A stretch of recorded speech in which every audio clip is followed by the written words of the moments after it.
So we had to bring in the big guns to help us set this Mets team straight. We've got a special guest joining us today. You may know him fairly well. Mets Weekly alum TonyMetro is back with us today to talk some Mets baseball. Mets Weekly podcast, number 22, Brutal Honesty, 60 minutes begins now.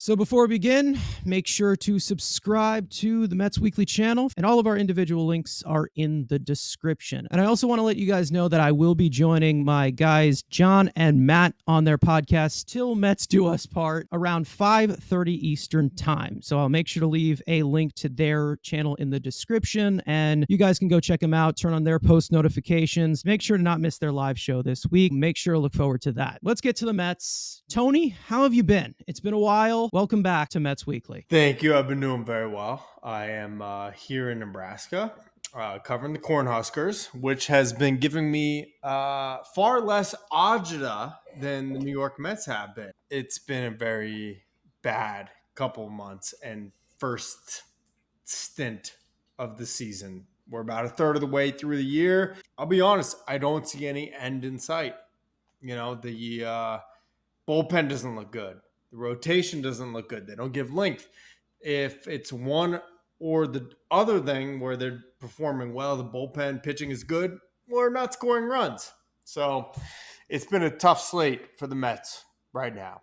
And all you need to know about this team is the broadcasters. And that's Keith Hernandez's signature style, because we've been getting it from Keith, and even he knows this is not a good team right now. Yeah, I mean, like Tony said, they're finding a lot of different ways to lose. I mean, there's a lot of things that are going wrong right now, and it goes by not only the bullpen, but there's been plenty of poor starting pitching outings. When you combine that with a very lackluster bullpen, at least just overall bad pitching on a consistent basis. Of course, the not timely hitting we've talked about. Even the defense has been pretty sloppy, mental mistakes, managing mistakes. So there's just been a lot of things going wrong on the field for this team. And that's how you have a really poor week where you only win one game and you fall, 4 games under 500. And things the route to the postseason gets a lot tougher as you continue to just put together, bad performance after bad performance. Buck Schultz at a closed door meeting, but I don't see too much of a difference. So we're going to need some more, need to throw a door or something, because this is tough to watch. It's frustrating when you know that we had kind of predicted a lot of this stuff. I mean, we talked about it so much, but it's not like this came as a surprise when you see the struggles with this team. We just look at it from the outside and just look at the team even on paper. You could tell that there were going to be certain things that could go wrong, and now you see a lot of things going wrong. Andrew's not here today, but we went live talking after the Mets got swept by the Braves, and it kind of just unloaded of there was some things where we're not shocked about, there's some things that we were shocked about, and it just seems very frustrating because doesn't really look like many things are changing in the process of this team, just continuing to lose and find different ways to lose. And there's just so many holes. Again, you can't just list them off of the specifics. You have to just go through maybe the entire roster and just a bunch of bullet points. And that's basically what we were talking about. And we only touched up on a few of those things. There's a lot of things that I do want to say, but it'll just take way too long. But I will say one thing. This last week that I watched a Mets baseball, I have never wanted to buy a flare gun more. Save me. Like, literally save me. This is torture. Let's dive right into the fiery pits of hell. And I'm going to say something that I feel like we've all said before. The Mets got dominated by the Atlanta Braves on the road. The Mets had the lead in all 3 games, but couldn't finish it. On Tuesday night, the Mets put up a 4-run third inning, which carried a 3-run lead into the 6th. Mets starter Carlos Carrasco would exit after 5+ innings with runners responsible before Drew Smith gave the lead away. That was also capitalized by a costly outfield blunder by Jeff McNeil as the Braves took Game 1. In Game 2, Max Scherzer took the mound, striking out 10 batters, but ran into some hard luck before coughing up 4 earned runs across the 5th and 6th. But the Mets did respond on a game-tying sac fly in the 7th off the bat of Tommy Pham, letting Max off the hook. But the Mets bullpen would eventually give that right back as Michael Harris blasted a 2-run shot to center field off of Adam Ottavino, leading the Braves to a Game 2 victory. In the finale, Justin Verlander went only 3 innings, allowing 4 earned runs and walking 4 to begin one of the biggest slugfests that the Mets have had all season. Mets breakout rookie catcher Francisco Alvarez slugged his 10th and 11th home run of the year, leading a 10-run performance in 6 innings by the Mets offense. But attacked Mets pen would fold yet again. Eddie Rosario made it 10-7 in the 6th. Travis d'Arnaud made it a 1-run game with a 2-run shot off of Drew Smith. Orlando Arcia tied the game with a solo shot in the bottom of the 9th. But then Ozzie Albies delivered the final blow with a 3-run homer off of Tommy Hunter, securing back-to-back sweeps in Atlanta against New York. I never felt comfortable in any of those games from start to finish. You know, I've never enjoyed watching the Mets play in Atlanta. It's just kind of something we're bred into as Mets fans. And that all came to fruition in different ways, periodically. You know, the first game, of course, you end up losing, and you had a couple home runs from Pete and from Lindor, but they didn't score after the 4th inning. They never mounted any type of effort. You know, I can't blame the guys. It's not like they're not trying, but you score all 4 of your runs in the 4th inning and then basically never put anything together after that. And the writing was on the wall. Atlanta was ready to take that game, and they did. Then next game, they end up losing once again after blowing it, and you have Drew Smith. I mean, how many times I've said it for 3 years now. How many times does Drew Smith need to blow a big situation where you can't trust him anymore? And unfortunately, part of it plays into the fact that Diaz got hurt and everybody has been moved up an extra inning, an extra, slot. And unfortunately, he's not that guy. He's just not a big-time guy. And Game 3 against Atlanta, they end up losing it, even though they led by 3 runs, again, by 4 runs, 10-6. You still never felt comfortable in it. Drew Smith gives up the 2-run homer to d'Arnaud. The writing, again, on the wall. You knew they weren't winning that game. And, I mean, it's tough. We knew Atlanta was probably a better team coming into this year than the Mets, and it was proven on the actual field this time around. So, look, we're 10 games out almost now, 8 games out. It looks like the NL East is a pipe dream. You just got to hope to make the playoffs at this point. Carson, in your recap of the series, you had said the same thing in all 3 games. The bullpen coughed it up. I mean, and it was capped off big time that last game. I mean, the fact that the bullpen can blow the same game multiple times and you have multiple leads, it's very frustrating. And we've seen the Mets do this a couple of times. And we talked about it, the big Tampa win, the big Cleveland win. The Mets were able to overcome the bullpen blowing the lead multiple times. But with a team against like Atlanta, you can't get away with it that many times. It's just like you see, to me, I tweeted it. It looked like 2 teams that are on 2 separate leagues. Atlanta looks like a significantly better team than the New York Mets right now. When I look at Atlanta's lineup, especially against the Mets, everybody is a threat. Everybody is a power threat. You feel like any mistake that a pitcher makes, there's a good chance that ball could go over the wall. Even a guy like Michael Harris, who's been having an awful season, all of a sudden he was vintage 2022 form again when he was facing the Mets. So, of course, that happens. And you know d'Arnaud, he's going to be amped up. Orlando Arcia, a guy who was awful with Milwaukee, now is this terrific shortstop. Don't need Dansby Swanson because Orlando Arcia just comes out of nowhere and takes over. I mean, when could the Mets ever get their Orlando Arcia from another organization and just become this amazing player at a really low salary? Never happens. But you just have this young Atlanta team hitting all these home runs. Meanwhile, you have the Mets with freaking Daniel Vogelback batting after Pete Alonso, striking out 3 times, hitting the ball on the ground when he doesn't strike out, just giving you absolutely nothing. You have your, Escobar, and you have a lot of guys that they just don't look like they belong on the same field as Atlanta. Atlanta can steal bases. Atlanta plays defense. They have guys making catches all over the place. The Mets, you don't see it. You see errors. You see a lot of that this week. This is a very bad week on defense.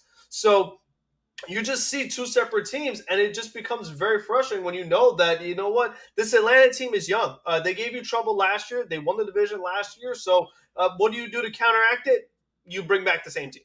That was their answer. That was what they wanted to do. And you see the results. I mean, Atlanta is much more of the new age of baseball, the way their team's constructed.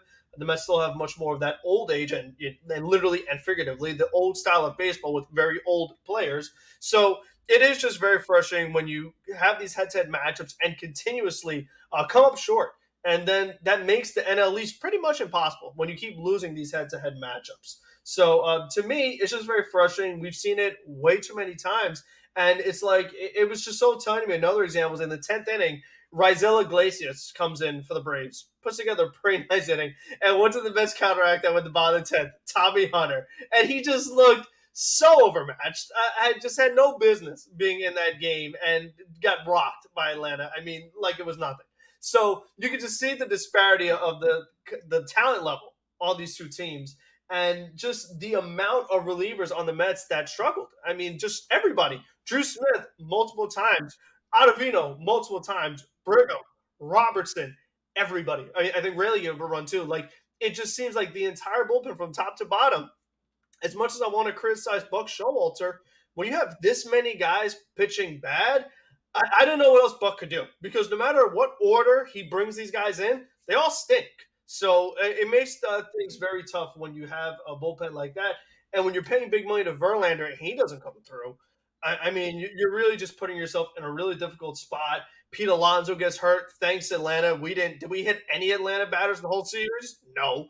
Pete Alonso see you for a month. So, I mean, it's just two separate teams right now. Like I said, it feels like they're playing two separate leagues. So a lot needs to be changed. I mean, the Mets still have, in my opinion, a long way to go before they're on Atlanta's caliber. So this was just another example of that. It looks like it's just two different levels, and I think that the Braves really just took advantage of that, of just where the Mets have not had a balanced game like at all this season. And, we talked about it in the beginning where, it's either, the offense is there, the pitching's not, the defense screws up. I mean, they just find so many different ways to lose. That's not a recipe of where you can beat a team like the Braves, where you make one mistake, they're going to make you pay. Whether the bullpen is overtaxed or whether the pitching is just in one of these places where they just can't get the job done, you just seem like it's a different battle every day. And you're not confident whatsoever that this team can actually string together 9 innings of good baseball, taking a game one by one at this point. And you just have to sweat bullets throughout of it. And that's just like the vision for me is like, this is an average team. They're not good enough. They're not good at all. Yeah, and I think a lot of Mets fans use 2017 as a line of demarcation of like one of the worst teams that we've seen in our lives. And that was a team where you couldn't pinpoint a strength or a weakness about the team. You couldn't tell any day if it was going to be the lineup that wouldn't show up and score multiple runs, or if it was going to be the bullpen that would blow a late lead, or the rotation that wouldn't give you length. That is the same thing we're seeing right now here in 2023. And that is the biggest mark on when you can't pinpoint what's wrong with the team or what's good about a team, is just the fact that what if I was to ask you right now, Frank, what is the biggest strength of the Mets in 2023? What would you say? Well, they only have like a couple of players that are having good seasons, like Alvarez and Alonso. But like you said, they don't do anything at elite level. They don't pitch well. They don't hit well. They don't defend well. They don't have any strengths. I mean, they have a couple guys having decent seasons. But other than that, there's nothing as a team collectively that they do well. Absolutely. Exactly. So it's like one night the bullpen doesn't perform. The other night, the rotation didn't give you length. The next night, they didn't score 4 runs. It's just a comedy of errors from all the different aspects of what makes a very good team, and they can't put it all together. You never know what the problem is going to be night in and night out, but you know what the result's going to be. They're going to lose. And that's how that really feels. They're going to lose. And you know of every single combination of how they could possibly lose, but you just don't know which one's going to be playing out throughout the rest of the game. And that's just how it feels. There's tons of factors that are obviously going into it. I mean, length from the rotation, I'm not really that surprised, but we'll obviously talk about that later. Now, we did skip over it. We did hint at it, but the Mets will have to play the next month without their big bopper. Pete Alonso has been placed on the 15-day IL with a bone bruise and sprain on his left wrist after getting drilled up and in by a 97-mile-an-hour fastball from Charlie Morton. Although the speculation of intent was questioned after Alonso's banter to Bryce Elder the day before, Morton went up to the Mets star first baseman to apologize after the game. Alonso is expected to miss 3 to 4 weeks, putting a almost certain wrench in his pace for 60 home runs this season. This was ridiculous. I mean, this one was really, really bad because, I mean, here we go. You had the Alonso thing with the throw it again and whatever. We were going back with Bryce Elder, and which you heard Ron Darling or was Keith, whoever was in the booth that night, they said this happens every game, okay? This is something that wasn't like a one-time thing. In baseball, this happens a lot. It just so happens that this game happened to be on TBS on Tuesday, so they have those microphones that are much closer to the dugouts than your traditional SNY microphones. So that's why they would have picked that up when they picked up that audio. So here comes Pete Alonso, and the pitch is up and in, a fastball, and the crowd goes wild. The crowd loved it. Pete Alonso gets hurt, and they're cheering as he's walking off the field. No warning to the Braves. No retaliation towards the Braves. Buck Showalter doesn't say anything, doesn't do anything. What are we doing here? We talked about it so much. Pete Alonso is the key to this lineup. He's your most important guy. This is how you protect him. This is how you support him. Just let him get beat up, injured, and don't do anything about it. And now we talked about so much. Protect Pete Alonso. Get more power threats. This way, Pete Alonso's not your only power threat. Now we have to physically do it. Yeah, exactly. Now look what your lineup is. Look at what the condition of this team is now. Now that this happened, and it's just it bothers me because stuff like this happens to the Mets a lot. We saw happen with Marte, and he was gone for a long period of time after he got hit by a pitch.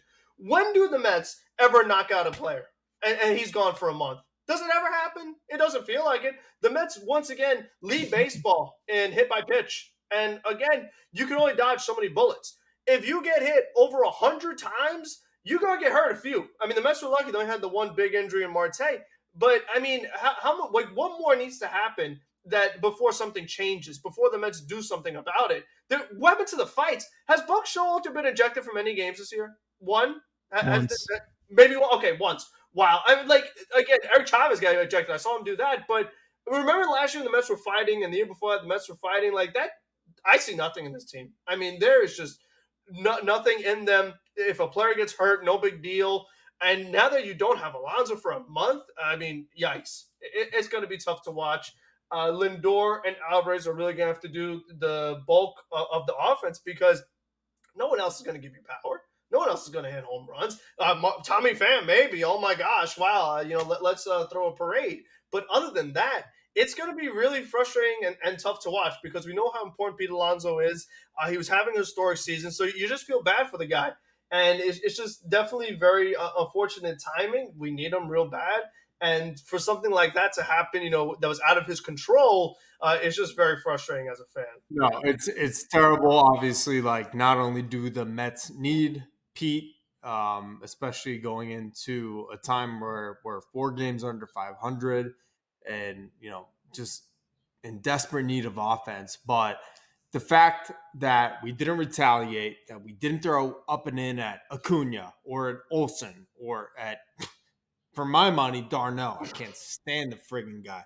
I mean, do something. Like, there is no, and it speaks volumes about this team, who they are as a persona, that we don't retaliate. We don't have like a personality, like, yeah, hit our guys, no problem. Buck's gonna go back into media presser after and say, oh, I'm real proud of my guys. Like, where do we finally get off? Last year, led the league and the entire history of Major League Baseball with hit by pitches. Over 115. Canna got hit like 25 times last year. Nimmo got hit like 20 times. Marte getting hit basically derailed the end of the season for the Mets in September and going into the playoffs. At what point do we finally stand up for ourselves and go and retaliate? Like, I would have loved to have seen Acuna. I don't want to see anybody get hurt, but just the simple fact, like, look, if you're going to throw up and in at us, we're going to do it right back to you. And let's see how you want to play after that. Like, it was very discouraging to see that Buck had no answers, that the pitcher had no answers. It was very, very frustrating. And look, we're 4 games under 500. We look like complete wimps at this point. I mean, had he brought in Leon or Tommy Hunter, one of those guys, to hit somebody, it would have been the most productive thing that either one of those guys have done all year. So, I mean, they would have actually had value for us because they could have got ejected and would have been a good thing for us because they wouldn't have to blow the game. So, I mean, that would have been no problem at all. It wouldn't be, oh, don't retire, you might lose the pitcher. Good, by all means. I mean, let's get Tommy Hunter out of the way, come in there, hit a guy, get ejected, and we're all happy. Frank, how about this? I am open to signing Jacob Rom. Yeah, there you go. Exactly. 10-day contract. Exactly. Suspended again. Perfect. All right. Just like when he threw at Reese Hoskins. Yeah.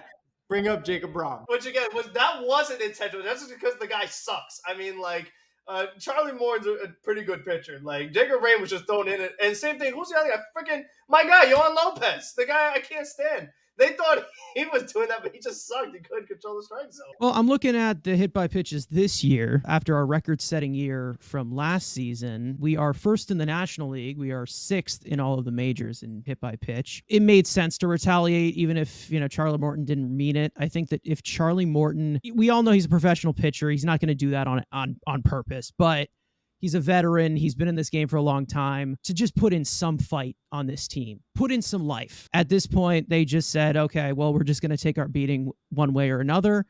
And that's basically just what happened there. And the fact that it happened to your star. Exactly. That's the biggest thing, is that the guy basically, by all accounts, in my opinion, I think he's the leader. I think he's the guy that should be most in line for captain. In the future, if they want to do something like that, since he is a homegrown talent, obviously you have to extend him first, but it's just very demoralizing when your leader goes down. You would like to see everyone kind of protect him and fight back for him. Nothing. So that's just really. And the workload that Pete Alonso takes on this team, this isn't a big loss. This is the loss. The loss. Like, this is the loss to this roster. It's not like, oh, this is a huge chunk of our team and this is the team. They need him in the lineup or they're not going to produce. And I understand that the offense, in this little stretch since he did get hurt, they've been whatever. But, like, let's be real for a second. In this 3 to 4 week stretch, it's going to be tough for the offense. That brings me to this question. Who does need to step up? Aside from Lindor, obviously, who do you have your eye on to possibly step up? And they could be in that position and anchor the lineup like Pete Alonso possibly did. The guy I have my eye on is Mark Vientos, only because I feel that he has that potential of power of hitting home runs. Like, when I look at the rest of the roster, I know a lot of these other guys aren't going to do it. Like, I don't expect all of a sudden Jeff McNeil's going to hit 10 home runs in a month. I don't expect Brandon Nimmo all of a sudden is going to hit 10 home runs in a month. Like, I know what those players are. But someone who's unknown that now should and better get more playing time because of this Alonso injury, Mark Vientos is definitely the guy that I have my eye on the most. He still hasn't quite had the results. The fact that Luis Guillorme is pitch hitting for him late in games, I don't know. I mean... I try to give Buck the benefit of the doubt with the bullpen, but stuff like that, I'm like, what are we doing here? Like, come on now. You got to be kidding me. But other than that, Mark Canha, he said he wanted to be a power guy. He had a good week, but I still haven't seen the home run power that Alonso gives you. I mean, no one's going to be Alonso on this team. I mean, that's what made him so important, is that there is one P. Alonso. No one else gives him that power protection. But we know Alvarez has been doing his thing with the long ball. Francisco Lindor's been hitting home runs all year. We're starting to see Tommy Pham do it a little bit. But other than that, I mean, I'm really looking at Vientos. He's the main guy. I would love if Beatty did it, but he's been struggling too. So, I mean, now that Mark Vientos has an opening, he has a spot to fulfill that could actually provide consistent playing time. Now's his opportunity. Let's see it. Give him this whole stretch while peace out. See what happens. If he's terrible, then get rid of him. But this is, I mean, who else is going to all of a sudden hit home runs for you that wasn't in the lineup already? Nobody. Absolutely nobody. So that's the guy I'm watching. I mean, that lanky guy in Syracuse, that's one possibility, but I mean, different situation. He's too young. He can't be up here for another 5 years. I mean, you hope that Francisco Alvarez continues on the path that he's been on, which has been tremendous, and that's the one silver lining out of this terrible path that we've been on. But other than that, Brett Beatty, like Frank said, has been struggling a little bit. You hope he turns it around. I think he's too good of a hitter not to turn it around. Mauricio coming up would be great, but I also don't want to rush the kid. I think he's a little more raw than some of the other guys that have come up so far. I know Alvarez, always historically slow starter, but I think Mauricio is also trying to learn left field, to learn second base, because obviously he's blocked by Lindor at shortstop. So when people say, where's Mauricio? Why isn't he up? I understand why he's not up. He needs to learn to play left field and second base, one or the other, to have a viable position. But here's the deal. Even if you call Mauricio up, is Buck going to play him on an everyday basis? Yeah, that's another because question. he's not playing Vientos, and I know Vientos has holes in his game. I know he's got holes in his swing, and maybe isn't a 30 home run bat like we were hoping he would be. I mean, probably wouldn't do that his first year, but also defensively at third base, he's not only blocked by Beatty, he's also not a great defensive third baseman. So the question is not only in a roster management aspect as far as will Buck play him, but is he capable? So I can't pinpoint anybody and say, yeah, that's the guy that's going to turn the season around, because we're basically SOL.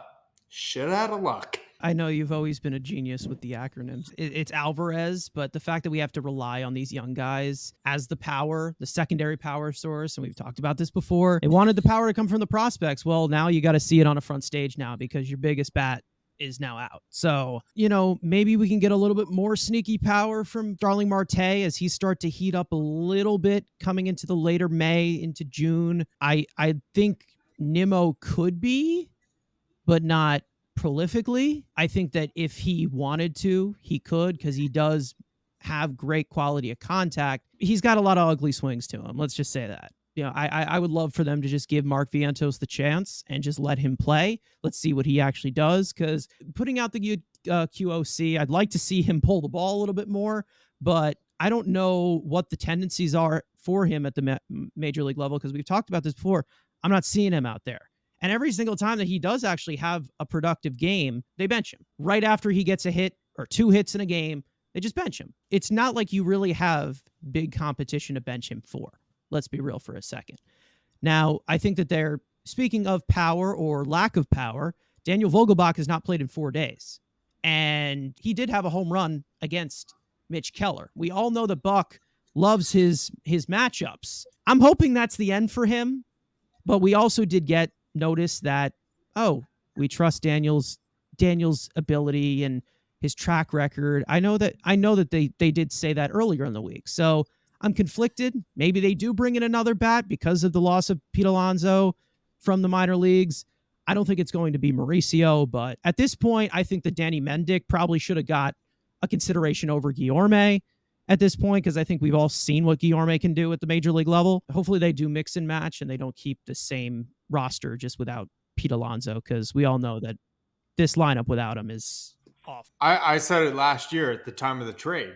I didn't hate getting Daniel Vogelbach in a vacuum. I was okay with getting Vogelbach. I didn't like that we traded Colin Holderman for him, who was very successful in a very limited time as an unknown prospect, who now is appearing as one of the better relievers in Major League Baseball for Pittsburgh. That was the problem with it, especially when we had a relief problem and we ended up, what did we do?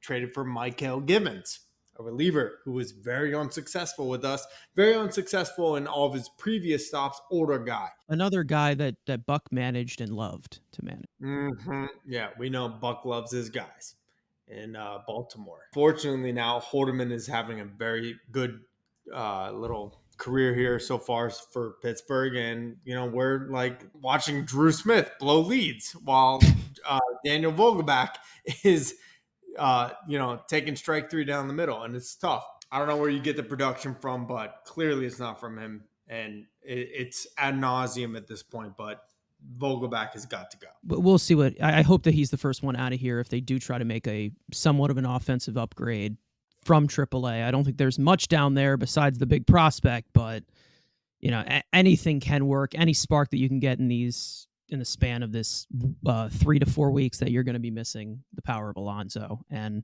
even though they don't have much of it, someone's going to have to step up.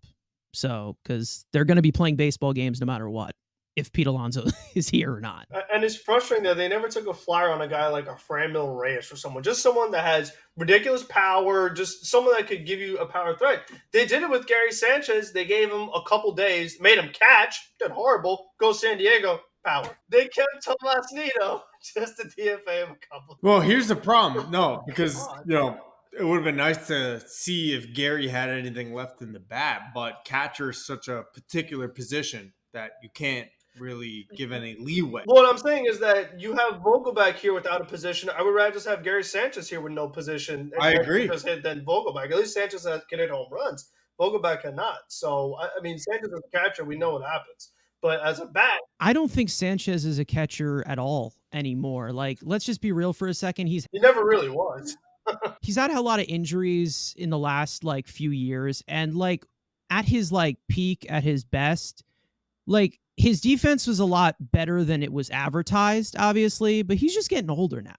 Let's be real for a second. He's just getting older.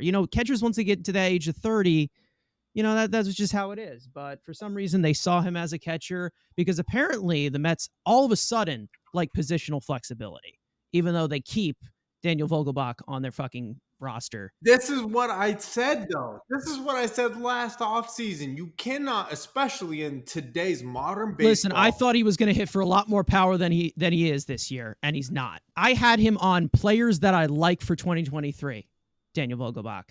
And it only works if he swings the bat. That's the thing. In modern baseball, where there is a universal DH and you have a 4-man bench, you cannot give one of those spots to a guy that literally does not own a glove. He cannot play a position unless he's hitting 40 home runs. You cannot give one of those spots to a guy that can't play the field, that can't run the bases, or do anything. Can't face lefties. Can't eat a salad. But if he can't do anything else except get on base, run the base as well, I'm sorry, that this is the reason we're in the situation we're in right now. Thinner from last year, you thought he put it all back on. No, he's a tub again.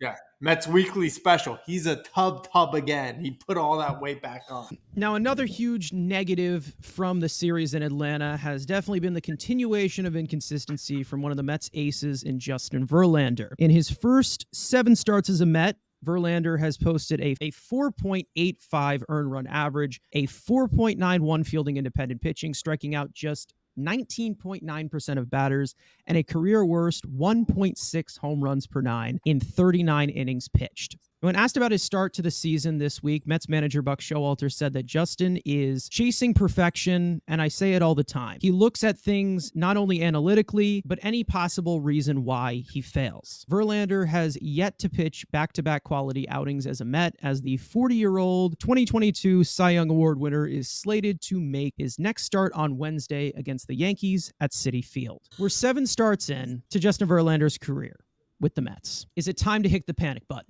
Definitely. I think it is. It always was time to panic. I mean, when you already have one 40-year-old and then you double down, get another 40-year-old, a guy who started the year on the injured list, that already was the panic button in and of itself. And then the biggest thing that you said, the fact that he doesn't have back-to-back good starts. I mean, we're talking about a guy who last year won the Cy Young, ERA under 2. Did he have any bad starts last year? Meanwhile, this season, it's like every other start's a bad one. So, I mean, it's typical. Guy is an amazing player, comes to the Mets, all of a sudden he sucks. We've seen that countless times every year. So we have that going on, but it's just you pay him this much money because he's the one guy, him and Max are supposed to be the 2 guys that you trust every 5 days going to give you quality starts, and they're going to work pretty deep into games. And not give up a lot of runs. This way you're in the game. You have a chance to win. When you pay them that kind of money, you should be in every single start that they make. That every one of those games should be winnable. And it's not. When he's walking the ballpark and giving up this many hits and this many runs, and he only gives you 3 innings, that's not going to get it done. I mean, we're so quick to run Jake and run Bassett out of town when they struggled against Atlanta, and we're like, oh, we got Verlander now. But if he's doing the same thing, I mean, what are we really doing here? I mean, we're going to have the same results. We're going to have the same outcome if this is what's going to be happening in these head-to-head matchups against the Braves. So what concerns me is, like I always say, when you sign these older guys, it's only going to get worse. He's not going to get better. I mean, this is where we're at right now. And that's if he stays on the field. That's if he stays healthy. But come next season, or maybe the year after that, he's going to be even worse. So, I mean, it's just, this is the risk you took when you signed a guy at this age. You knew his best years were behind him. You knew he wasn't going to win the Cy Young again. So when you have these inconsistent starts, it's a big problem, because you can't be like, oh, well, let's say by some miracle the Mets turn it around. They make the playoffs, right? And they're actually in some playoff series.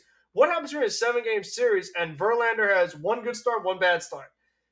You can't rely on that. And he had some bad starts in the postseason last year, no question. But I just think that on that team, on Houston, you had a bunch of good starters, so you can get away with it. But on this team, he needs to be getting it done every single time, because we don't have the other guys that can step in. We don't have the Framber Valdez and Christian Javier and these young guys that can fill in and pick up the slack. So it's definitely a big problem right now, no question. Yeah, I mean, I expected much better results than what we have gotten so far. It's been very disappointing, but this is kind of what comes with paying him, Scherzer, $43 million a year, $45 million a year. Now, I can't blame Steve Cohen, because at the end of the day, look at the Mets' depth as far as their farm. They don't have any pitchers that are ready to come up and step into the role. So, yeah, I appreciate the idea of paying historical Hall of Fame pitchers short term for the next 2 to 3 years, because we don't have anything to supplant it right now. But at the end of the day, yeah, Verlander is not living up to it. Scherzer's not living up to it. And it's put us into crisis mode. Senga only pitches once every 8 days. You know, he needs his 6-7 days of rest. So it's been trial by tribulation, unfortunately, for this team. And you hoped it would work out, but you see a Mets logo, you put a Mets uniform on, you always seem to go to shit. Bro, you could change the helmet, change the uniform, change the stadium, but the results. Joe Benigno, yeah, Joe B. You could change the uniform, you could change the colors. No matter what, you put it on, you're done. It's over. The best starts that he's having are dominant. He's dominating. 8 scoreless innings, 7 scoreless innings, and then he's like either really, really good or really, really bad. Am I surprised? Am I surprised that it's this bad? Maybe. Am I surprised that he's having trouble finding that consistency? No, I really am not, because he's 40. That's it. That's all I got to say. He's 40. They sacrificed so much starting pitching depth, gave $43 million to a 40-year-old, gave $43 million as well to a 38-year-old to be the stellar guys of this rotation. And listen, I was wrong about DeGrom. Definitely was wrong about DeGrom. I 100% own up to that. There were other starters out there that you could have just signed, made a surplus of good pitchers. I mean, there was guys out there that they could have got, and then you wait for that unicorn of a player the next year. You could have done that. But no, they gave it to Justin Verlander. And I talked about this on stream a few days ago after their main goal with Justin Verlander was to replace Jacob deGrom. That was their main focus. They wanted to replace Jacob deGrom. The problem is what Jacob deGrom did as a Met, it's not replaceable. You're not replacing him. You're not replacing the dominance of Jacob deGrom. And they paid a guy to be as dominant as Jacob deGrom. And I'm not saying that he wasn't dominant last year, but to see that he's actually going to think that he's actually going to repeat that, it wasn't going to happen. And I'm not surprised that he's just falling off like this, because he's 40. I mean, age matters. And the fact that they made this rotation even older, it pisses me off. The fact that they didn't sign multiple arms instead of bringing in Justin Verlander. Obviously, I like the Senga move. I love Senga. The fact that they didn't even consider like bringing back Bassett, who, whether you have a sour taste in your mouth or not from the playoffs and those last 2 games he pitched, he gave you length. We're not getting any length. The fact that they didn't trade Carrasco for other starters that they could have got that have kind of flopped at the major league level, young guys with upside, how they've approached this starting rotation, it pisses me off. The fact that they're bottom 10 in pretty much every category in starting pitching, and it starts with Verlander, goes all the way to the bottom, combined, this entire rotation, one of them's hurt, $130 million this year. And that's coming out of the biggest payroll in baseball. So a big chunk of that is your starting pitching. The fact that it's underperforming like this, and it starts with Verlander, it goes to Scherzer, it's a problem.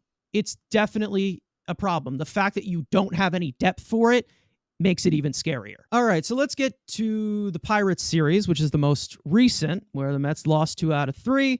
Losers of 6 straight going into Friday night. Tyler McGill started, but only would last 3.2 innings pitched after the floodgates would open due to a rare mental mistake by Francisco Lindor. The Mets would lose a 14-7 laugher in Game 1. Desperate for a win, Kodai Senga would start Game 2, and with a near dominant 6-inning gem, allowing 1 unearned run and striking out 6. And the Mets offense spotted 5 runs, led by 2 separate RBI doubles by Mark Canha and another towering shot off the bat of Francisco Alvarez, his 12th of the year off of former Met Colin Holderman, to snap the Mets' 7-game losing streak. But in the rubber game, Carlos Carrasco labored through 4.2 innings pitched of 2-run ball, leaving it to scoreless bullpen outings by Josh Walker, Drew Smith, and Brooks Raley. But the Mets offense came out near silent with just 3 hits and 1 run, headlined by Jeff McNeil's solo shot in the 4th. The Mets now sit at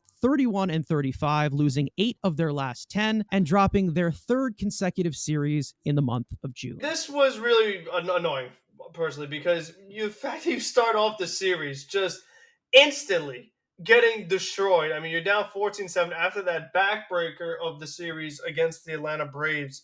To go from that to this was just a very tough. I mean, and we talked about bringing in some new arms, giving some different guys a shot. And what do? You bring in Zach Munchkin Man, whatever the hell his name is. He comes in, and I mean, again, like, how many minor league pitchers can you have on a team? I mean, just guys that have no business here, that just don't belong here. Like, why are you replacing crap with crap? Like, why can't this team actually get decent pitchers? Why has there just been – there's just so many things wrong on a pitching standpoint. It's probably just a topic for another video, but it's like they don't develop any, they don't find any, they don't sign any. Like, there's just no quality pitching that this team just sign everybody else's garbage. It's ridiculous. I mean, these guys, like, you never heard of them. Who before the season knew who Zach Urchin, like, who knew who this guy was? Like, one of my best friends. No, you didn't. No, one of my best friends. You have no friends. So you was drafted by the Orioles when Buck Showalter was there, by the way. Oh, of course, yeah, the Buck guy. I mean, you gotta love the Buck guys. And so, I mean, the fact that, Miguel has this bad start and you bring in this dude, it's just disgusting. And then Tommy Hunter comes in looking as Tommy Hunter as ever. I mean, that's when you should use him, when you're down like 7 runs. I mean, that's the perfect time to use him. Not tied against the Braves, but I know you had big errors. It was just so many things going wrong. It was a very frustrating way to start off the series. They win the next game, great, but then the bats just fall asleep in that Sunday game. I mean, they had some opportunities. They had a couple guys on base and things like that. Narvaez really didn't come through in a couple big spots. So, again, that was just tough to watch. I was glad to see Josh Walker have a good outing. We'll see what John Curtis could do. I have more faith in him than Tommy Hunter and Dominic Leone and some of these other guys. Not that Curtis was great, but I think he's better than a couple of these other bums that we've watched. So at least there was some different things going on there. But for the most part, you're still seeing a lot of the same problems. And I think that this last game, you really saw the loss of Pete Alonso. I mean, there was just no offense to be found.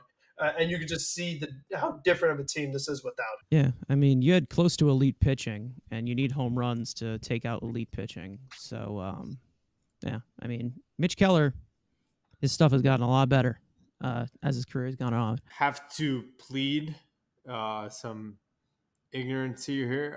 I was not following the series because I was very upset, and I deleted the MLB app from my phone.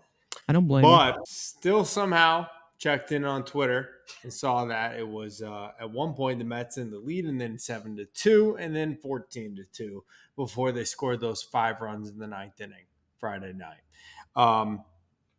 Look, this was a get right series. The Pirates are not like that team anymore where you could just beat up on them. They actually have had a little bit of a renaissance here with McCutchen and some of the younger guys, Mitch Keller in particular, in the rotation.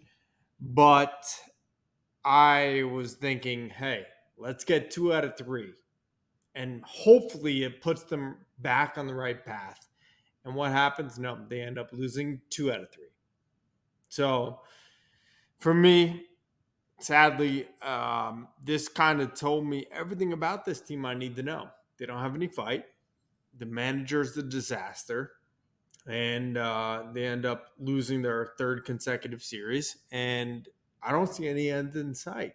We know that, David Peterson was a mess towards the beginning, but now, it looks like McGill's about to follow in his footsteps to AAA. Kodai Senga, was nice to see him pitch fairly well. Still the walk issue. We know that's going to be fully on display. At least Carrasco gave us quality for a little bit, but it still was not enough. The whole pile of errors throughout this entire staff, and that's just defense and garbage depth. And I mean, the second game we did win, but then it got lost in the whole situation of this road trip just has not been good. They need a kick in the stomach. You really thought that they, somewhat did that. You saw that Buck Showalter, I think he somewhat redeemed himself, having a angry discussion with the team, but it lasted one game, and then they just went lifeless in the series finale. But it's better than saying that you're proud of your team after getting swept out of the building in Atlanta. The fact that from Buck Showalter, what we heard from him was, we brought every last bullet out there and we fought with Atlanta and we went out there. That's just telling me that you're not good enough to beat that team. And you know it. Even he knows it. They're not good enough to beat that team. And now there's the fact that they're just not good enough to beat any team.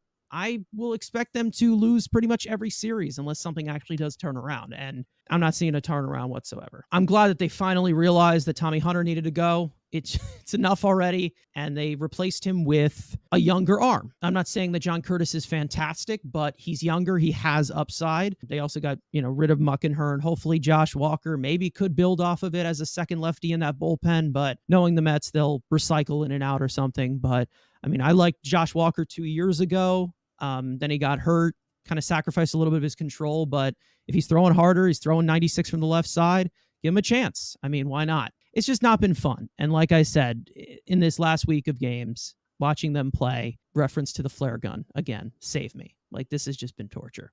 Now, I needed a massive and consistent impact before I brought this topic up, but I think it's time. Now, former Mets top prospect, because he's not considered a prospect anymore, Francisco Alvarez has burst onto the scene this year as the 21-year-old power phenom has posted an OPS over 850 with 12 home runs in 150 plate appearances.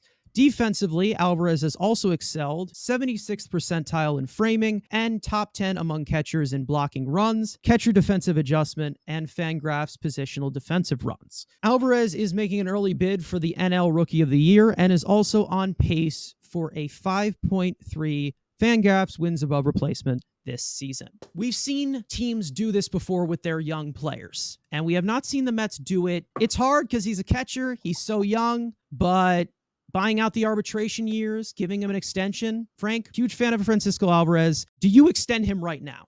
Have you seen enough? Yeah, I have. I mean, we see all these other teams do it all the time in even smaller sample sizes than what we see with Alvarez. We see guys who, before they even play a major league game, get big-time contract extensions. Yeah, Corbin Carroll. I mean, he's the guy that Alvarez is battling for Rookie of the Year. Meanwhile, Alvarez is now represented by the Bad Bunny agency group, and it's like with the way the Mets have been with Alonso and things like that, and how much of a nail biter retaining their own guys was. Like we said, Brandon Nimmo was an absolute miracle. They finally retained one guy. Oh my gosh, let everyone else walk. I don't think it's going to happen because they're not, in my opinion, I don't think they're smart enough. They just never do it. I mean, why is it that all these organizations can get their players to agree to, but the Mets can't? What is it about the Mets that they're the one organization that can't do it? So I would do it if I could, though. I mean, I would make it a top priority because this guy, he's once in every however many years you want to put. I mean, once every 20 years, maybe, especially in Mets history. We haven't had one like this since Piazza. And it's awesome to watch. It's exciting to watch. It's a lost art. A catcher who can hit for power like that, you don't see it. And then to go along with that, like I said, the fact that he's giving you quality defense as well. I mean, that is really rare. I mean, you shouldn't take that for granted. Like we said, he's had big moments already. He's come up in the clutch multiple times already. He's a guy that's always looking to improve.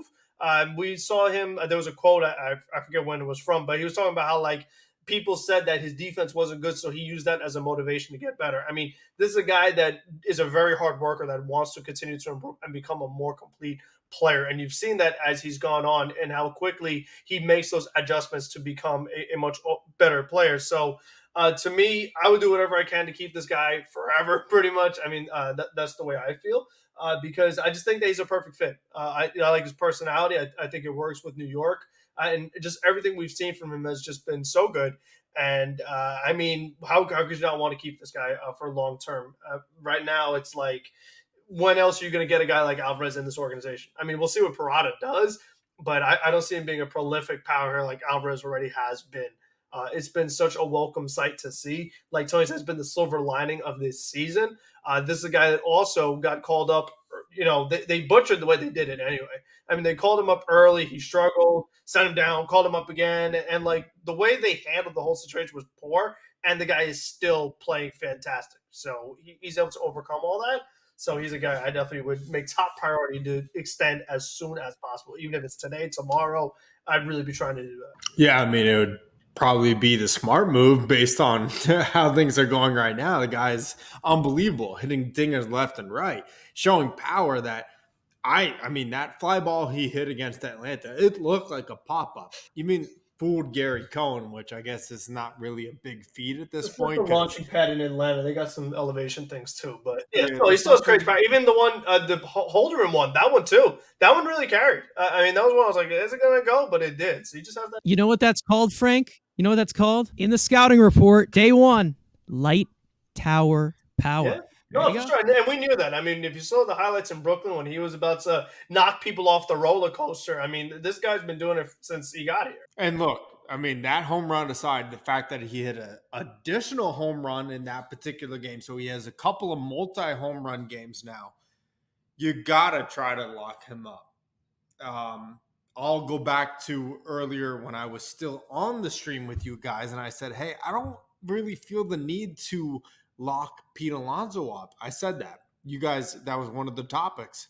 I don't want to, I wanted to see what he did this year. Now it's looking foolish because he was having such a tremendous season, 22 home runs, leading Major League Baseball before this injury on the hit by pitch from Charlie Morton. But I think you need to start going by that kind of addendum of what the Atlanta Braves have been doing, locking up their guys young and early and not having to rely on the older veteran player, because we've already seen how it could negatively impact the team just with Verlander and Scherzer. You know, we put a lot of our hopes and faith into Scherzer at 38, Verlander at 40, and they're not producing.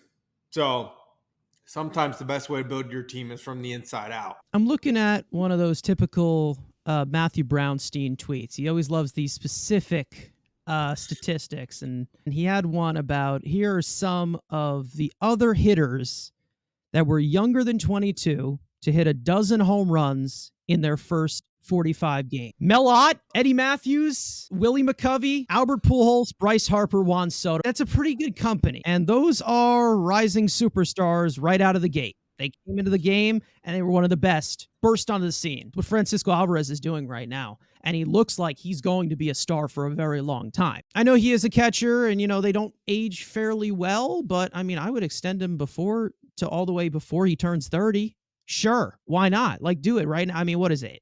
Like 8 years, 80 million? Do it. Go ahead. You had the audacity to give 10 million a year to James McCann, so fucking give it to Francisco Alvarez. That's how I feel. Oh my God, you'll never get off that.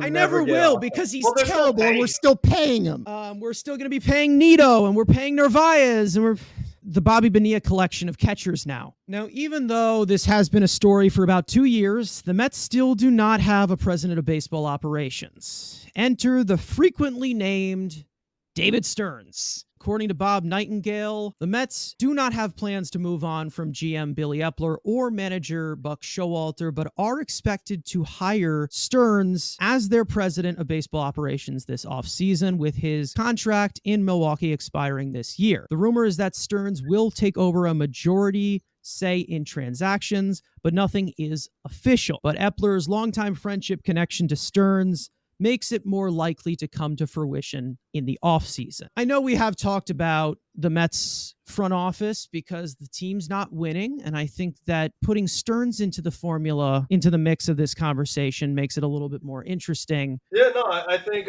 just the fact that this was very weird timing, I will say. I also, the person who reported the fact that it's Nightingale, you can never fully trust it, especially as Met fans. We know all about that. But again, the timing, that's what's really big to me. It's really rare that you see a big-time baseball executive like a David Stearns, especially David Stearns, what his next position is going to be, what team is going to be with next before the All-Star break or anything like that. That kind of news shouldn't come out now. Like, nothing should be decided quite yet.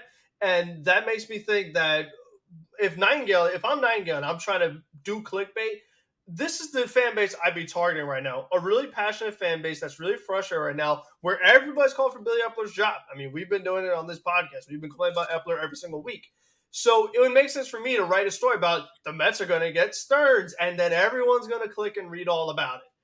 That makes a ton of sense, because with them being on this big losing streak and the closed door meeting and all the other stuff going on, it makes sense why Nightingale would put out something like this that may not be entirely true, because the fact that no one else has really come out and said anything about this is concerning. And we talked about that the last time we had something big with Nightingale. The fact that other people weren't confirming this is concerning. So listen, it needs to happen. I hope it happens. But my confidence that this is actually happening is not very high right now. I think as the hours go on and there's just been silence, it just seems too good to be true, especially in early June. Like a guy like Stearns, I have a hard time believing Milwaukee would let him go, especially if it's not for a better position. Like, I wanted Stearns to just take Epler's job. Okay, he's still under control of Milwaukee. I imagine that once he is available, all the teams would be after him anyway. So I just can't see. I mean, after all the trouble the Mets have had with their front office, Stearns be like, yep, the Mets, that's where I'm going. So I still wouldn't put too much faith in this quite yet. The Mets and Trevor Bauer have a deal. Thank you, Bob Nightingale. Trevor Bauer is going to be a Met. I will say, and I'm going to take the opposite approach of Frank, that Stearns is a New Yorker. He's a native, I think, of Queens. Correct me if I'm wrong. And he has kind of had a penchant for returning either to the Yankees or the Mets. So organically, it kind of makes sense that he's linked to these teams. At the same time, I agree with Frank. I can't trust anything that Bob Nightingale says. I think since Steve Cohen bought the Mets, that this was like his number one target. And obviously what he's done with the Brewers has been, something to behold, because they've built a very nice and sustainable pitching staff organically and from the root of everything, where they draft and develop these guys. So I'm hoping, as a Mets fan, I'm hoping that happens, but I can't say it's definitely going to happen. At the end of the day, whatever Steve Cohen wants, he can throw his money at and make a real possibility. So praying that is going to be the end all be all, and that Steve Cohen will be able to bring him in, because obviously Billy Epler has not exactly been up to snuff to this point. I don't know if it means Billy Epler gets fired or if he's working under him, but bringing in Stearns would be great, especially a guy that was working on a budget, balling on a budget with Milwaukee. Bring him into New York now here where you have unlimited funds. Imagine that, where you have the ability to, scout and resource all the guys from different leagues and different countries and an unlimited payroll. I think the sky would be the limit for the Mets. Yeah, I was looking up where David Stearns is from. He is from Manhattan.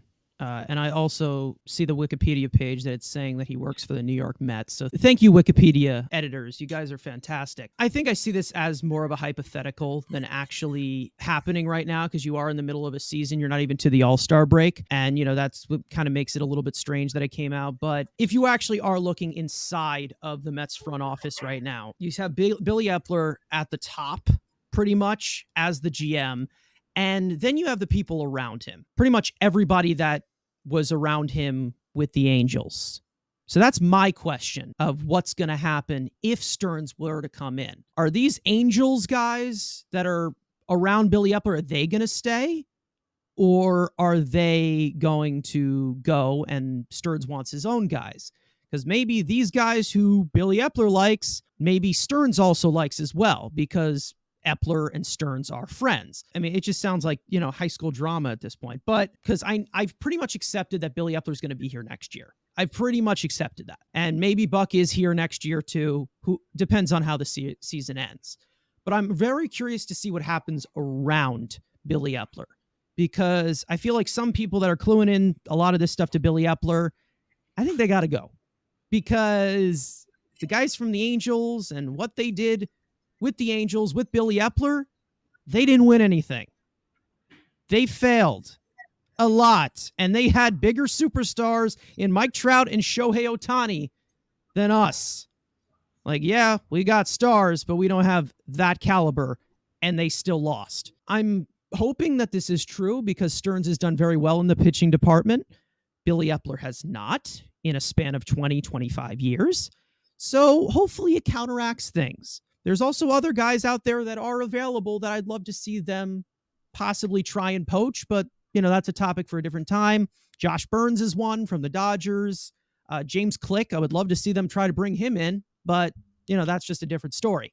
So obviously it's something to keep your eye on. We're another piece of speculation of Billy Epler connections. We know he's connected to Stearns. We know he's connected to Shohei. So we'll see how it pans out. All right, Tony, let's see if you know how to still do this. It's everyone's favorite segment, Studs and Duds. One player over the last week that has played fairly well that we want to give our flowers to, and one who has played like absolute shit that we want to take a massive dump onto. Yeah, I'm actually going to give it to him only because, the Mets only won one game this week, so I got to give it to the hero, one of the heroes of that one game they won, and I'm going to give it to Marcana. I really liked that in the game that they won, him using the opposite field.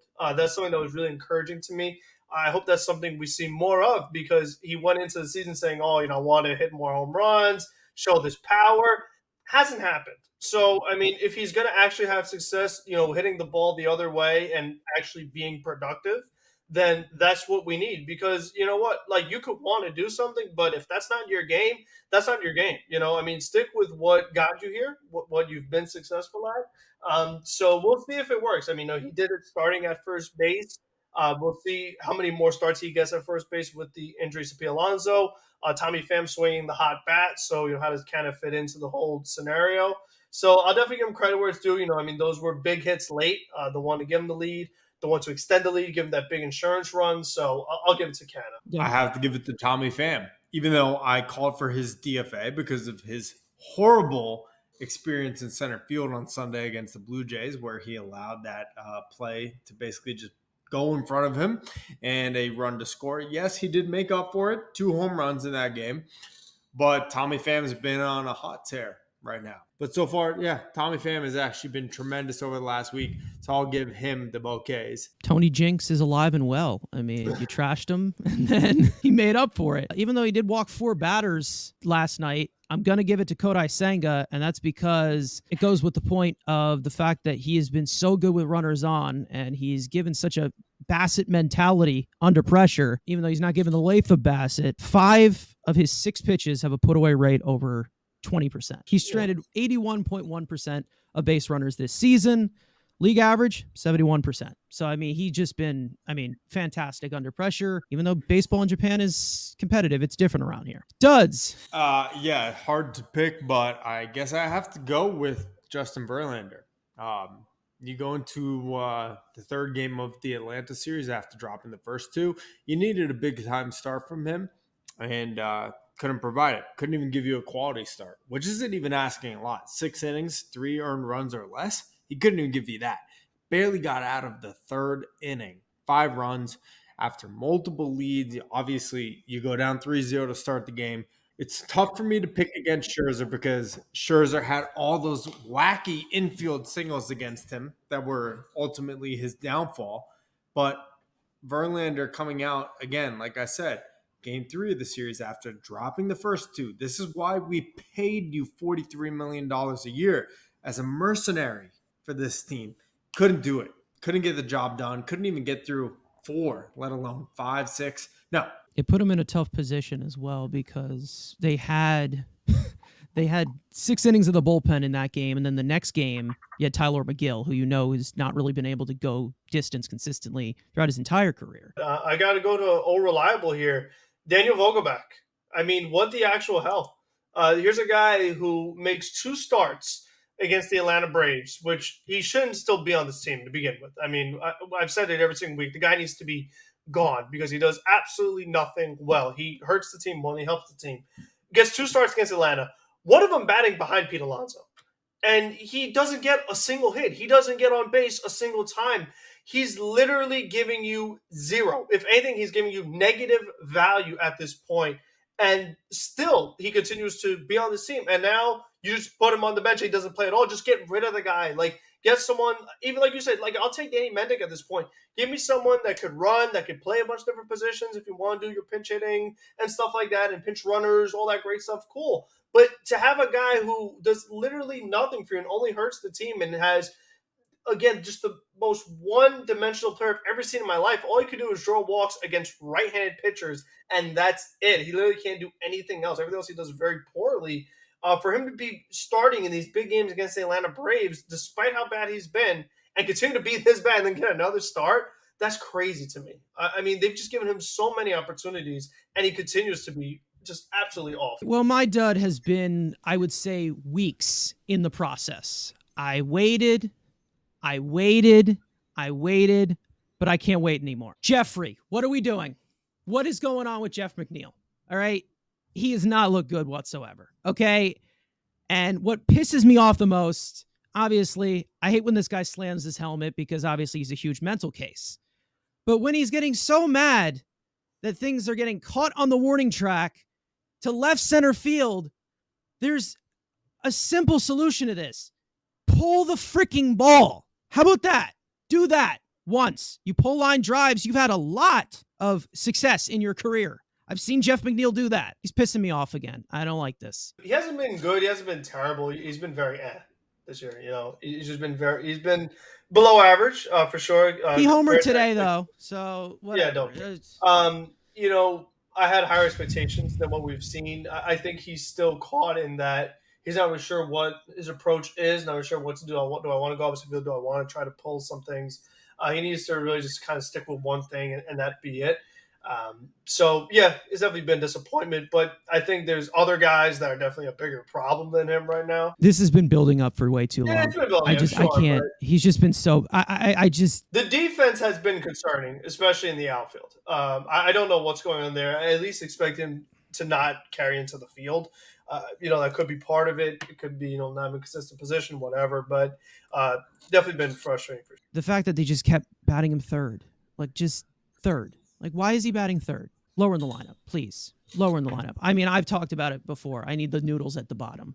He's a pool noodle. Let's be real for a second. And every time when he actually does pile the ball, he's hitting it 75 miles an hour. He doesn't look good. All right.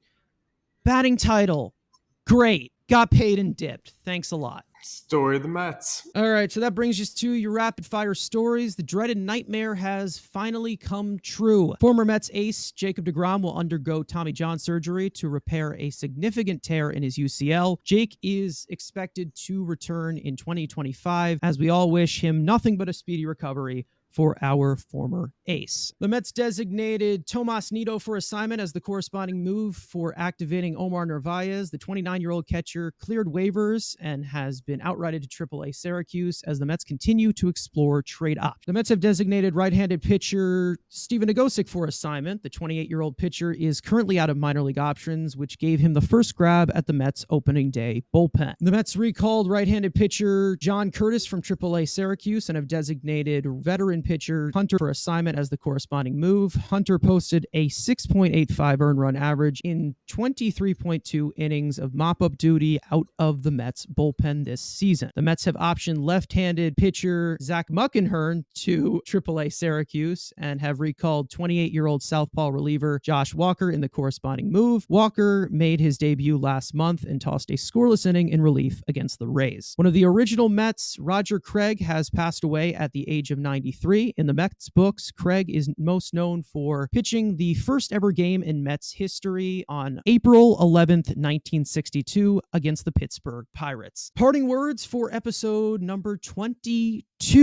I'm blanking on the uniform number. Somebody, I don't know. Brett Beatty. Brett Beatty. Dominic Smith for a second. That was a rough week. There's no other way around it. That was really tough. But you know what? Subway Series coming up. It's our World Series, as people like to say. So let's win that, right? Let's at least have one good moment, make the Yankees' life difficult, maybe hit a batter or two for fun. I don't know. Do something exciting. At least beat the Yankees. That's all I can ask. If we're going to suck, at least bring them down with them. Yeah, I'm with Frank. If we're going to suck, make the Yankees suck too. Go hit one of their batters. I don't know. I don't want injuries, but at the same time, things are not looking very good. They're very bleak for our franchise right now. So we'll see what happens. Hopefully, maybe this will give him a little juice going into the following series. But right now, I am not feeling super confident. Neither is Mookie. But yeah, I mean, I'd say, could it get worse? But I don't want to know the answer to that question at this point. Yeah, this week sucked, but can't do anything about it now. Subway Series without Alonso or Judge, so you don't really have that much of a home run derby battle there. So Alvarez is going to have to take over, I guess. Thank you guys so much for watching, listening to episode 22 of the podcast. We'll see you guys for episode number 23. Thank you to TonyMetro for being a special guest on the podcast. Make sure to go check out his stuff. His links will be in the description as well. Make sure to also check out Till Mets Do Us Part. I will be on there Wednesday. Just a reminder once again, around 5:30 Eastern time. Let's go Mets, and we'll see you guys next time.